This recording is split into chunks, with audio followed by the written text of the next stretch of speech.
Salut les potos, salut les amis, salut les abonnés. C'est Roro Foot 90. Voilà, je suis encore là pour vous faire passer les nouvelles du football. Voilà.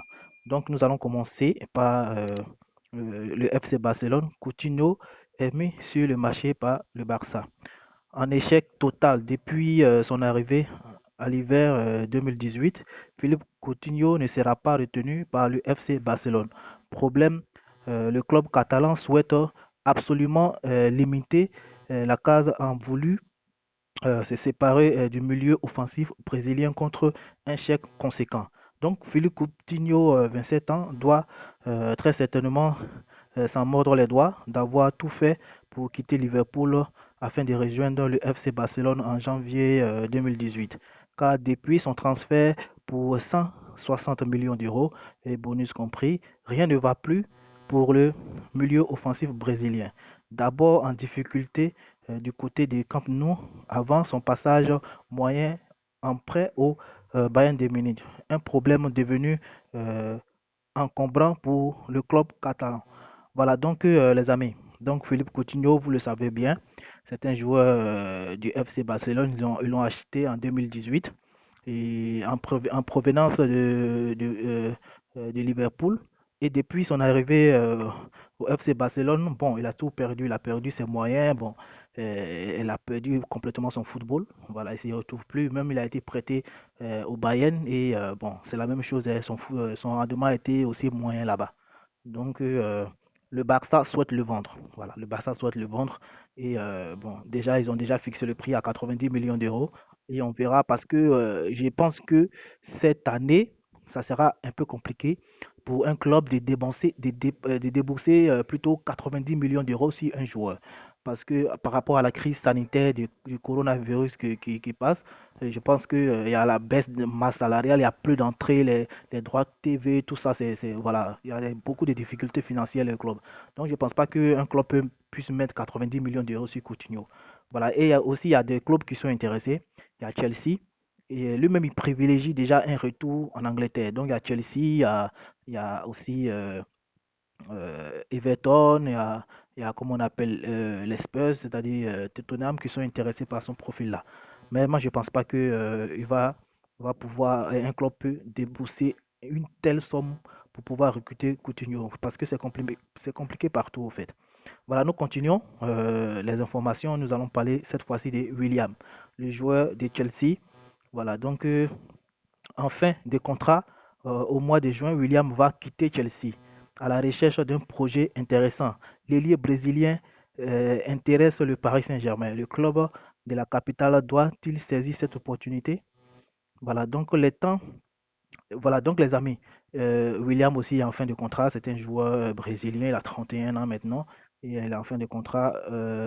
Donc j'aimerais, moi je suis supporter comment on appelle, du Paris Saint-Germain. Si William doit quitter Chelsea, si plutôt Neymar doit partir, moi je pense que William sera très bien pour le remplacer parce que il est un peu, il a les caractéristiques un peu similaires, même si il n'a pas le talent fou de Neymar, mais quand même et il peut un peu combler le vide, jouer à la place de Neymar. Moi, ça va pas me poser de problème, les amis.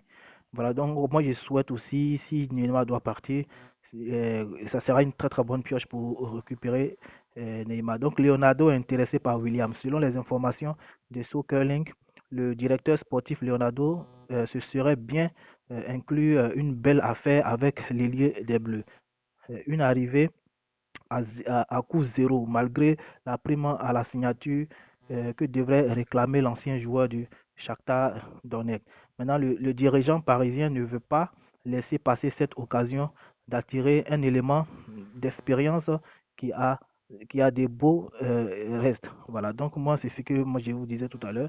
Donc, prévu en Ouest, William est le huitième joueur le plus utilisé depuis l'arrivée de Frank Lampard avec 2532 minutes disputées en 37 matchs, 28 titularisations. Voilà, aucun joueur offensif n'a plus joué que lui à part Temi Abraham, voilà, qui a fait lui 2490 minutes. Voilà, donc moi je pense que c'est un joueur qui est très influent. Voilà, donc qu'est-ce que vous en pensez, mes amis, par rapport à si on doit recruter William au Paris Saint-Germain? Laissez ça en commentaire et aussi euh, laissez un commentaire pour pouvoir voir si vous êtes intéressé par cette information-là. Donc maintenant, nous passons aussi, nous allons parler maintenant de la Ligue 1. Voilà, donc ils ont trouvé une solution par rapport à payer les salaires parce qu'ils sont en discussion depuis plusieurs jours. Le président de la Ligue 1 et de l'UNFP, le syndicat des joueurs, négocie concernant la question des salaires, donc des joueurs durant cette crise sanitaire liée au coronavirus et un accord de principe a été trouvé entre les deux parties. Voilà, donc avec la crise sanitaire liée au coronavirus, les clubs de la Ligue 1 se retrouvent confrontés à des problèmes financiers importants en raison de l'interruption jusqu'à nouvel ordre des compétitions plutôt. Voilà, dans l'Hexagone, les équipes ont décidé de passer au chômage partiel pour limiter les dégâts. Grâce à cette mesure, les salariés passeront désormais 84% de leur salaire net. C'est l'État qui prendra en charge les salaires, les salaires dans la limite de 4,5 SMIC, soit 50%, hein, 50% de réduction, c'est-à-dire 5400 euros. Voilà. Donc par mois. Le reste étant à la charge des clubs. Donc, bon, ils se sont décidés, ils ont trouvé un accord. Les joueurs vont baisser les salaires, au moins 50% de réduction sur leur salaire. Et c'est l'État qui va payer le reste de. Voilà, donc ils ont trouvé un accord par rapport au salaire des joueurs en Ligue 1. Voilà. Donc les amis, c'est l'actualité d'aujourd'hui que je vous ai fait passer.